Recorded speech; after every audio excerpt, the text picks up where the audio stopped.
yàlla day wax ne yonent bi sallallahu alayhi wa sallam ne ko waxal nit ñépp dégg ne leen yow ci sa bopp Muhammad mënuloo sa bopp njariñ mënuloo sa bopp lor maanaam yàlla rek a fi nekk. allahu akbar. yow Muhammad doo dogal, amuloo benn décision, yàlla moom mooy dogal. allahu akbar. yàlla moo am, yàlla mooy dogal. ne nag nee nit ñi yow xamuloo lu nëbbu, xamuloo lu fàddu.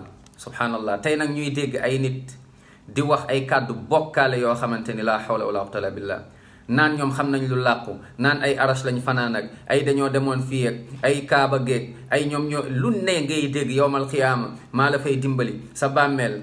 ay naxaate la, ay dóor la. alquran mooy waxe. dem leen ci suratu araf mooy surat numéro 7 ngeen dem ci verset 188 damay jàng ngeen xool. yàlla mu ne qul laa amliku li nafsi naf'an wala darran illa ma shaa allah walaw kuntu a'lamu al-ghayba lastakthartu min al-khayri wa ma massani as-suu in ana illa nadhirun wa bashirun li qawmin yu'minun. yàlla daf kaa yónni rek muy fàttali nit ñi ni jaamu leen yàlla, aljanna mu ngi leen di xaar. fàttali nit ñi ne moytu leen bokkaaleeg bidaa ak bàkkaar, safara sinon moo leen di xaar. kon ñun ñëpp nañ jaamu yàlla te wéetal ko moo gën a wóor ci ñun.